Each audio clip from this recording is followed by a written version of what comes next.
agregado cultural de la Embajada de Chile. Es doctor en Historia por la Universidad de Oxford, profesor del Instituto de Historia y de la Facultad de Derecho de la Universidad Católica de Chile y en la actualidad agregado cultural, como os decía, de la Embajada de Chile en España. Tiene un montón de publicaciones, de artículos en revistas y libros de su especialidad en México, en Colombia, en Estados Unidos, en Chile y en España. Actualmente, y aquí nos ha traído su obra, es autor de Neruda, el Nobel chileno, del que nos va a hablar. Nos va a hablar de la evolución del castellano en Chile y es un experto nerudista. Alejandro, cuando quieras.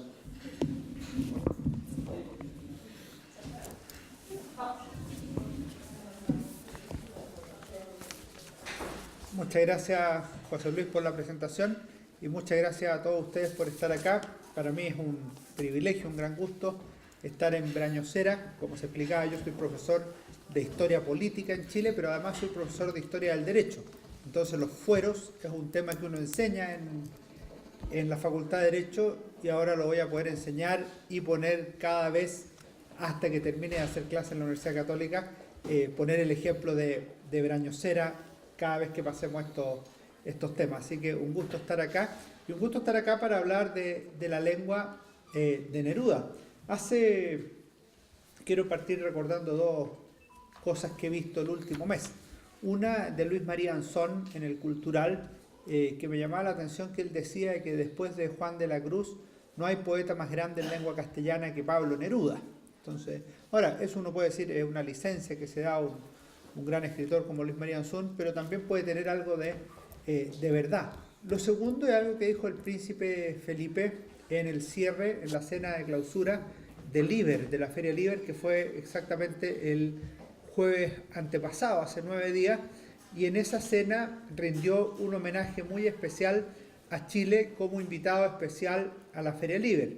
Y ante el ministro de Cultura de Chile, el escritor Roberto Ampuero, y ante el embajador de Chile en España, Sergio Romero Pizarro, dijo: enhorabuena que Chile sea el país invitado, y que no podíamos dejar de recordar en esa ocasión a los premios Nobel Gabriela Mistral y Pablo Neruda, así como los premios Cervantes Gonzalo Rojas, Jorge Edwards y Nicanor Parra, pero además a aquellos escritores chilenos que se han convertido en verdaderos bestsellers en los últimos años, como Isabel Allende o Roberto Bolaño, entre otros. Es decir, son dos reconocimientos explícitos a la literatura chilena, a las letras chilenas.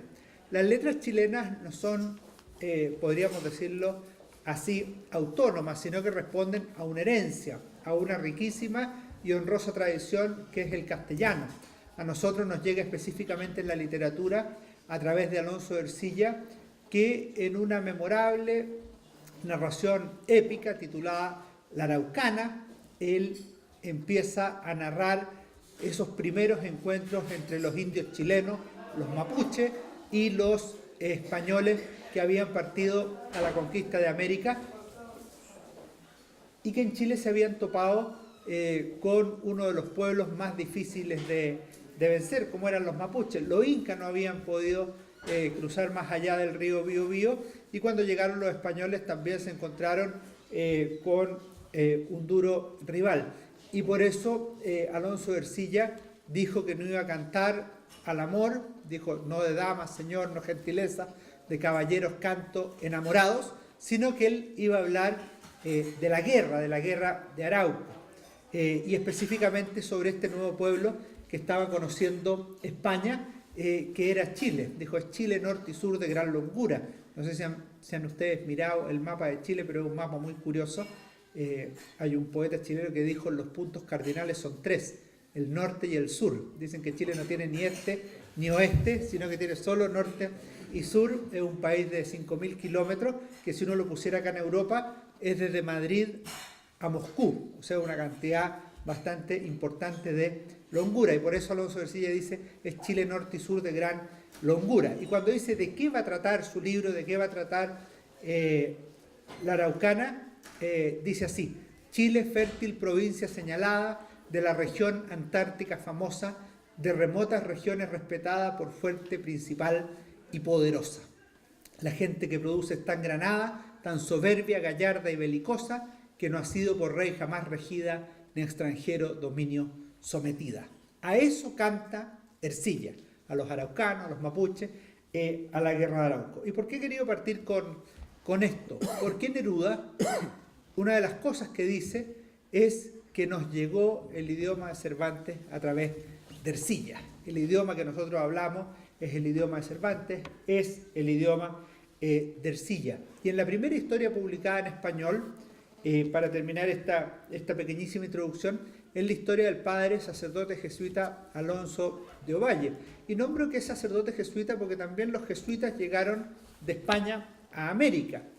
Y en el caso de Alonso de Ovalle, él escribe esta obra que se publica en Roma, lo que indica que ya en esos tiempos había alguna especie de globalización, es decir, había una orden, la Compañía de Jesús, nacida en España, que ya se estaba extendiendo al Japón o a Chile, y que publicaba en Italia una histórica relación del reino de Chile, el último rincón del mundo, el Finisterre imperial. ¿Y por qué nombro a Alonso de Ovalle?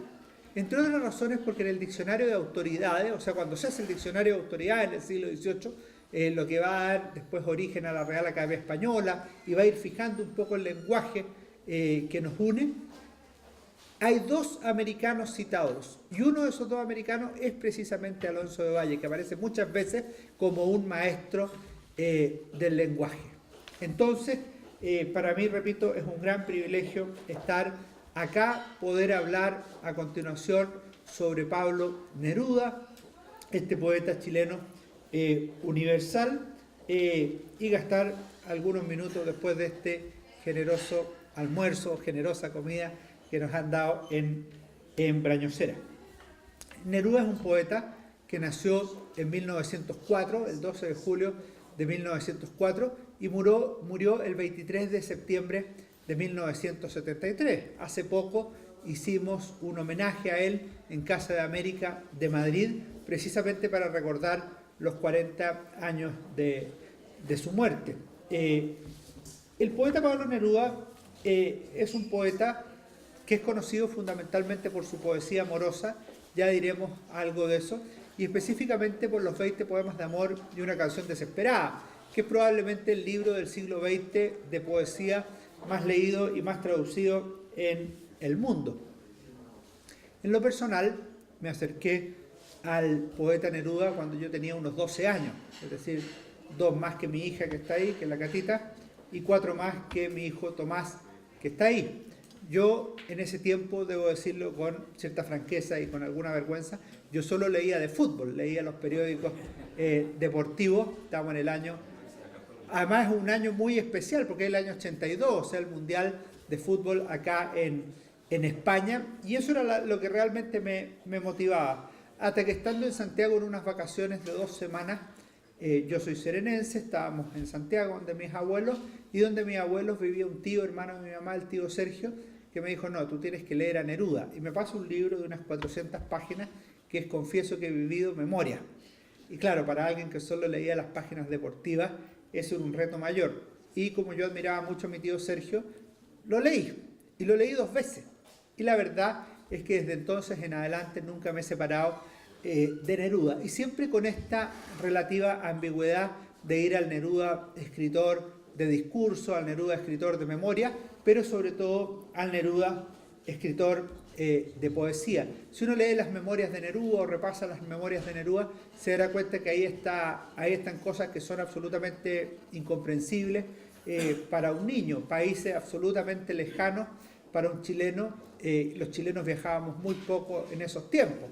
Es decir, aparecía Oriente, ciertamente aparecía España, aparecía un señor llamado Stalin, aparecía un señor llamado Fidel Castro, aparecían poetas de nombres difíciles, Manuel Altolaguirre, por ejemplo, Vicente Alexandre, y otros tantos, algunos que a uno le caían simpáticos por las anécdotas que se contaban, por ejemplo, Federico García Lorca, y otros que uno descubría que había una cierta distancia con el poeta Neruda, como era el caso de Vicente Huidobro, el chileno. Dentro de eso aparecía mucho tema que era prácticamente indigerible para uno.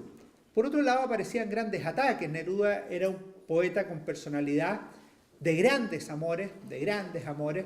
Él decía que era amable de mujeres, pero no solo de mujeres, pero también de grandes odios, los odios propios del siglo que le tocó vivir, los odios de la política del siglo XX. Pero uno no puede ir a buscar a las memorias de Neruda la objetividad de un historiador, ni tampoco puede ir a buscar el lenguaje un poco más moderado de un diplomático o de un amigable componedor. Lo que uno va a buscar en los recuerdos de Neruda o en las memorias de Neruda es lo que se busca en toda memoria.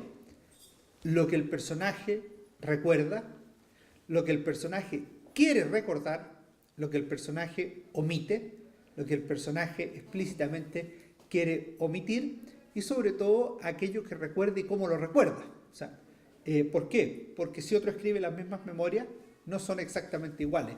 Los recuerdos no son iguales, las aproximaciones a los temas no son iguales. En Neruda no hay que buscar una justa ponderación de los problemas ni una objetividad histórica, sino simplemente conocer cuál era la visión del poeta sobre el dramático siglo XX que le tocó vivir. Neruda fue muchas cosas. Fue diplomático, fue cónsul, fue representante chileno, fue político, fue senador, fue miembro militante del Partido Comunista de Chile, fue precandidato presidencial en 1969, fue embajador chileno en Francia, cuando recibió el premio Nobel, ocupaba esa representación. O sea, Neruda fue un político, un hombre de Estado. Neruda fue también y esencialmente un poeta. Neruda es una persona que desde muy niño, antes de los 20 años, ya había escrito y ya había publicado. Lo más interesante de todo es que algunas de las cosas más conocidas de Neruda son de antes de los 20 años. O sea, no es como esta carrera evolutiva donde las personas al principio escriben, como todo niño que quiere ser poeta, escribe un par de garabatos y luego ya se cree poeta. No, en el caso de Neruda son cosas más o menos aceptables y bastante profundas. Y así siguió en su vida. Es esencialmente un poeta.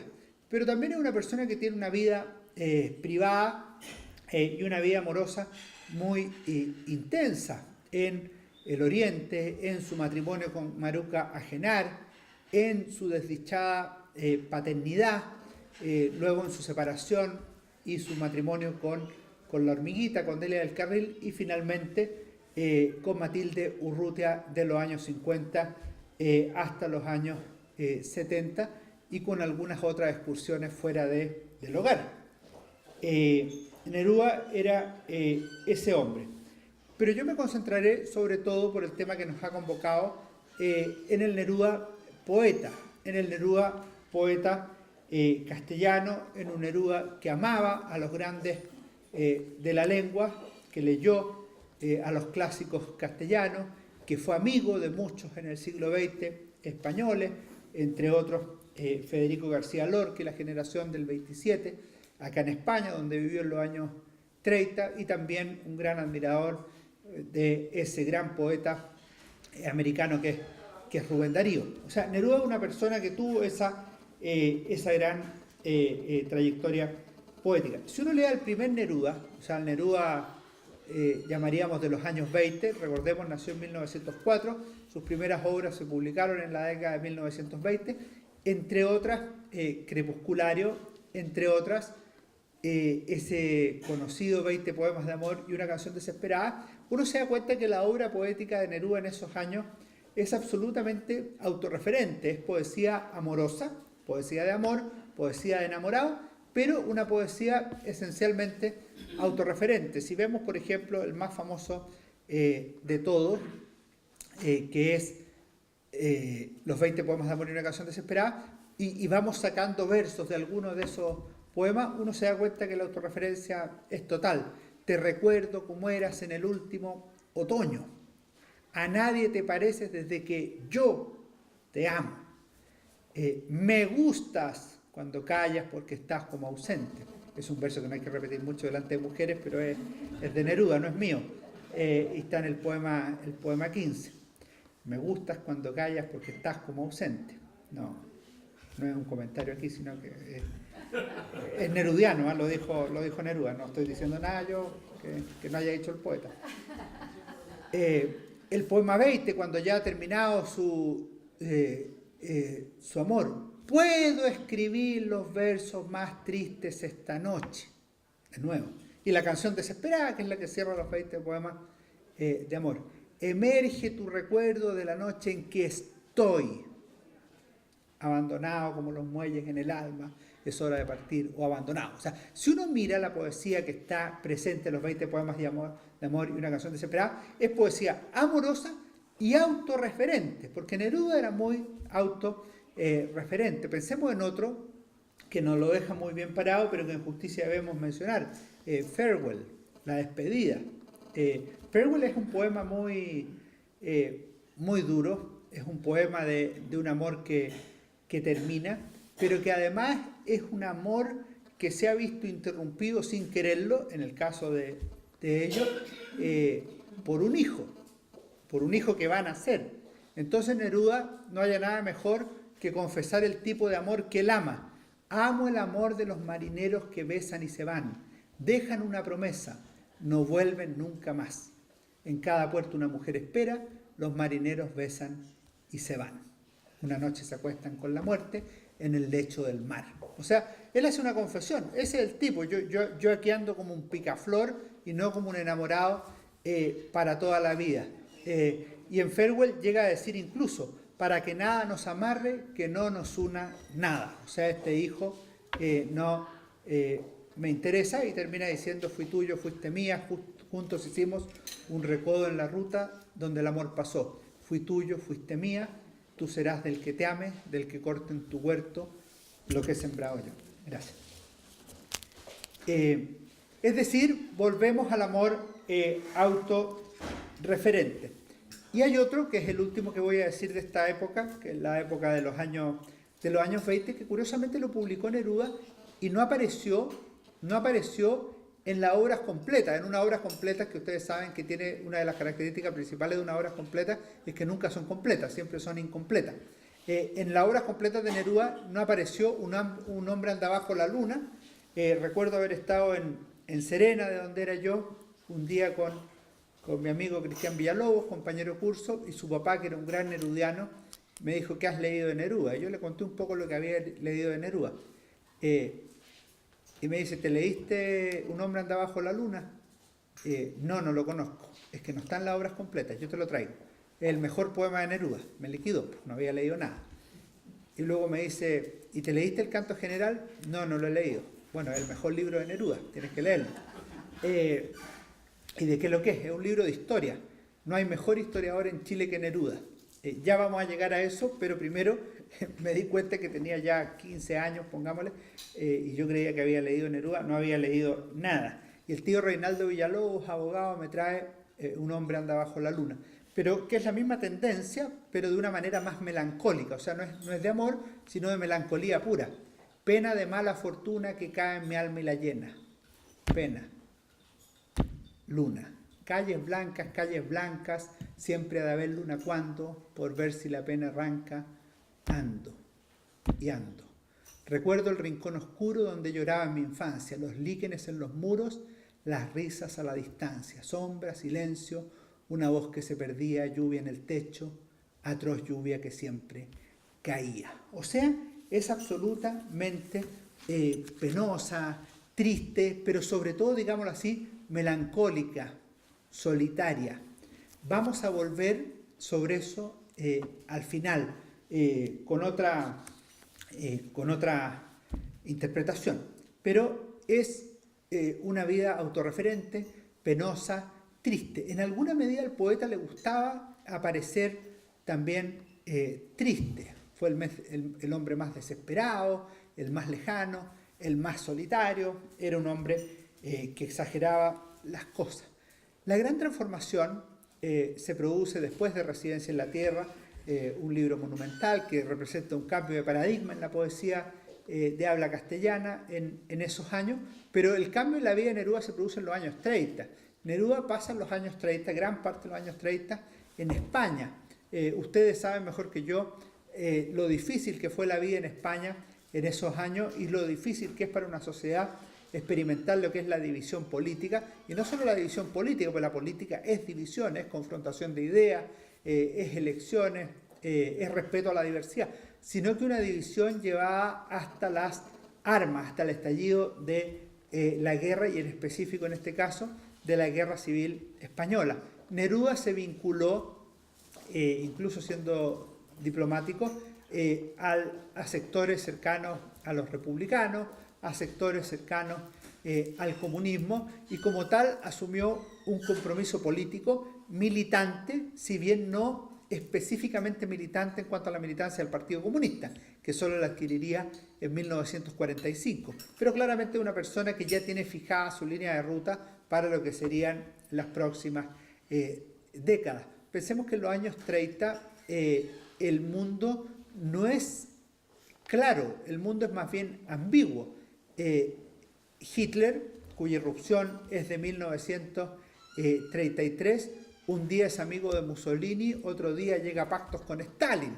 Los ingleses un día quieren llegar a acuerdo con Hitler, cambian de líder, asume Churchill y él es enemigo de Hitler. O sea, y los norteamericanos, que son anticomunistas, llegan a acuerdo con Stalin para derrotar a Hitler. O sea, lo que quiero decir es que la política de esos años es confusa, no hay que entenderla de una manera unidimensional, donde todo prácticamente está definido y basta tomar partido donde corresponde. En el caso de la Guerra Civil Española, Neruda lo ve muy claro. Pero en esto influye mucho lo que llamaríamos la experiencia personal. Y esto lo retrata el poeta en un poema que publicó ya en ese tiempo suelto y que después incorporó a una obra mayor que se llama Tercera Residencia, una de cuyas partes tiene un título precioso que se llama España en el corazón. Y el poema específico se llama Explico algunas cosas. Explico algunas cosas, que es un clásico donde él le dice a su público que su poesía va a experimentar un cambio de esa poesía amorosa, autorreferente, melancólica de los años 20, va a pasar a una poesía más social, más comprometida, más de lucha de los años 30 y que lo acompañará hasta la muerte. Comienza, explico algunas cosas diciendo, preguntaréis, ¿y dónde están las lilas? Y la metafísica cubierta de amapolas y la lluvia que a menudo golpeaba su cabeza, llenándola de agujeros y de pájaros, os voy a contar todo lo que me pasa. Y lo que le pasaba, decía, es que vivía en un barrio de Madrid, con perros, chiquillos. Mi casa era llamada la Casa de las Flores porque por todas partes estallaban geranios. Y esa casa un día quedó absolutamente destruida con el estallido de la Guerra Civil. ¿Te acuerdas, Rafael? Raúl, ¿te acuerdas? Federico, ¿te acuerdas debajo de la tierra? Le pregunta a sus amigos Rafael Alberti, Raúl González Tuñón, Federico García Lorca, debajo de la tierra, muerto. Y empieza a contar cómo estalló la guerra.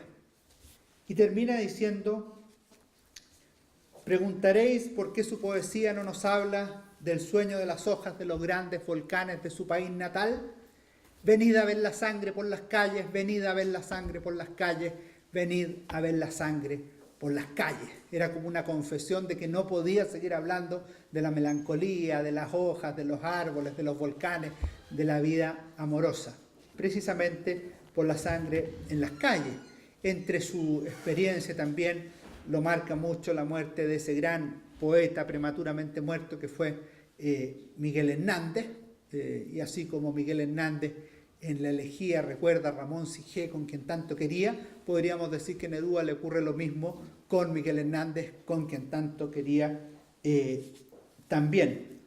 Eso marca un giro radical copernicano en la vida de Pablo Neruda que no lo abandonará hasta la muerte. Y la década del 40 lo que hace Neruda es consolidar esta posición ante la vida, pero también ante la poesía. El año 45 es elegido senador.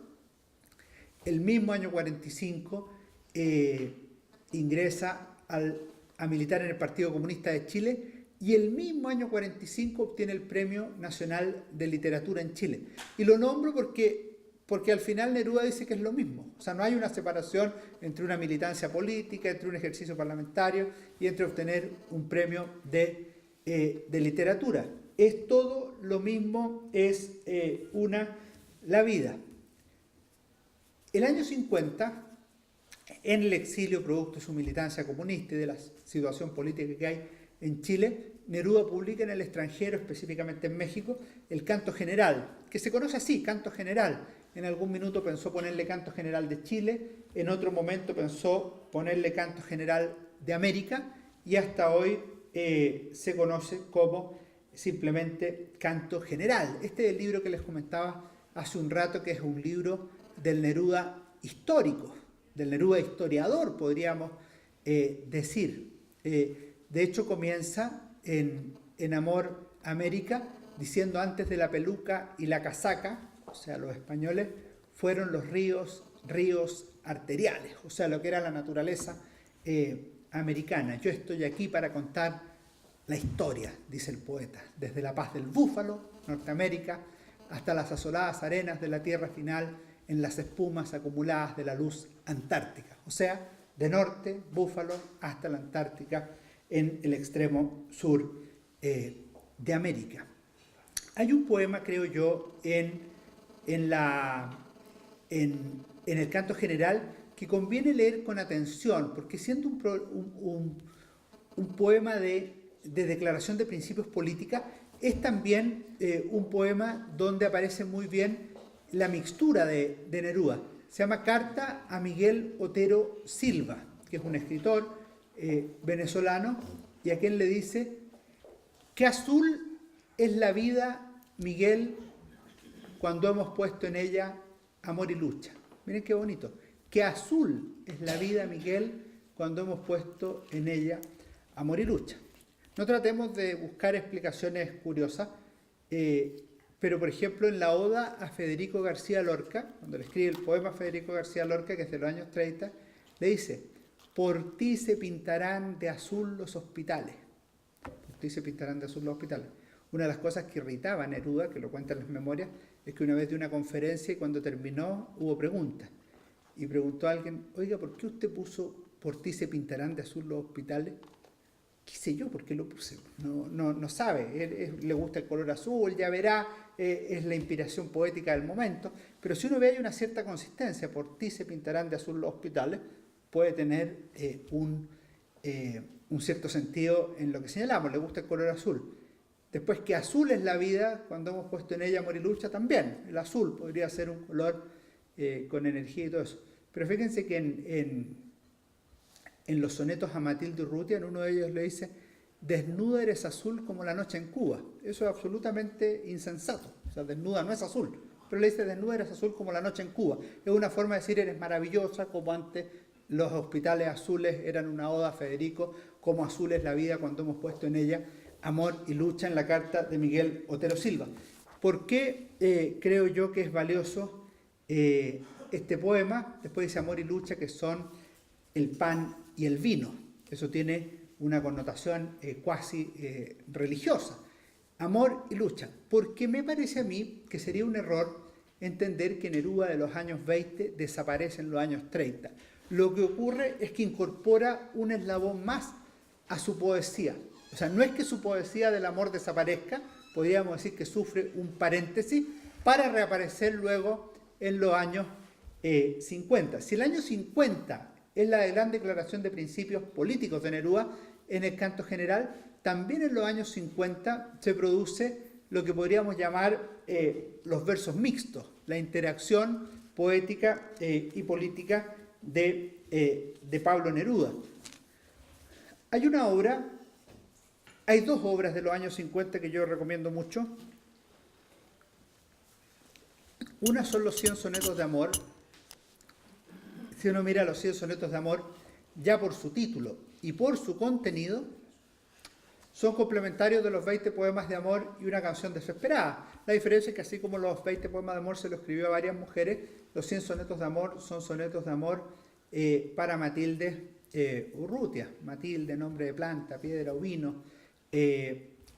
A Matilde Urrutia le escribió estos 100 poemas, y si uno los analiza, son poemas como el primer Neruda.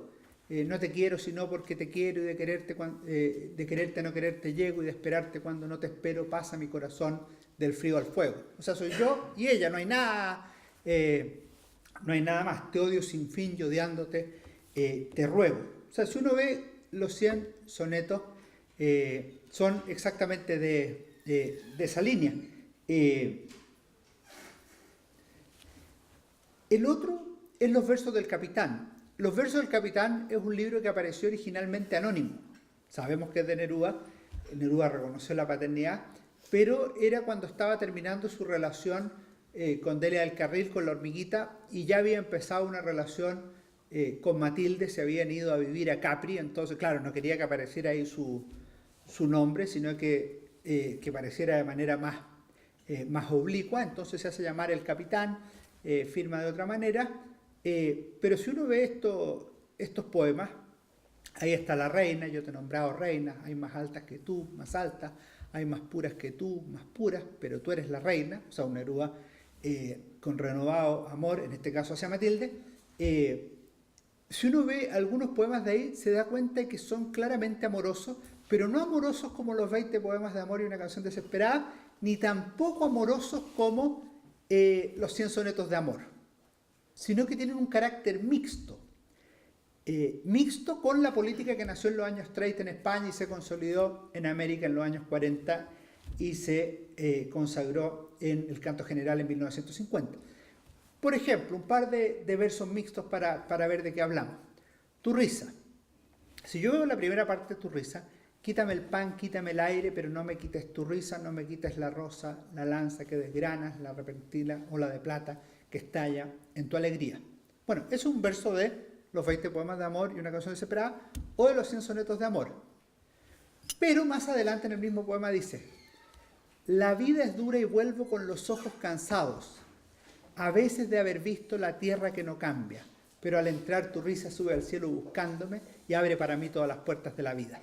Bueno, la tierra que no cambia es política, no es que hubiera estado mala la cosecha de ese año. No, él estaba pensando en la tierra como estructura política, como problema político. Pero tu risa será para mis manos como una espada fresca. O sea, empieza a cambiar el giro, ya no es tu risa solamente. Eso pasa también en las odas. Neruda tiene muchas odas.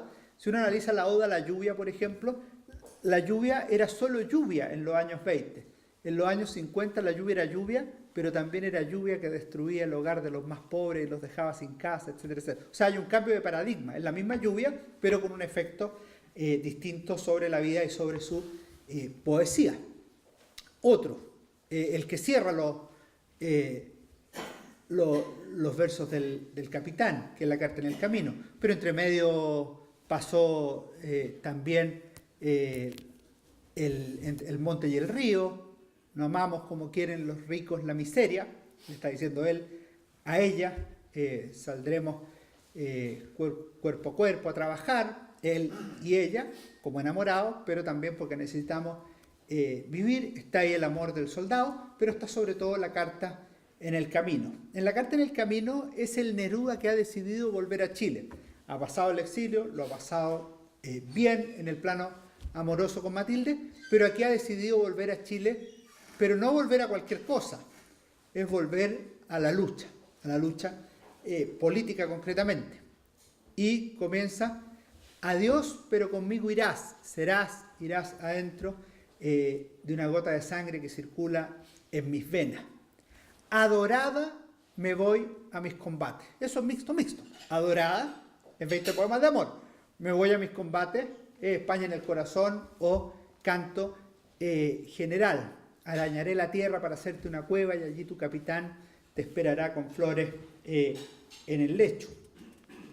Amor, te espero. Adiós, amor, te espero. Adiós, amor, te espero. Y ahí estaré junto al amigo, frente al enemigo. Eso es política. Con tu nombre en la boca y un beso que jamás se apartó de la tuya. O sea, en una misma estrofa aparecen versos de política junto al amigo, frente al enemigo, con tu nombre en la boca y un beso que jamás te apartó de la tuya. O sea, amor de 20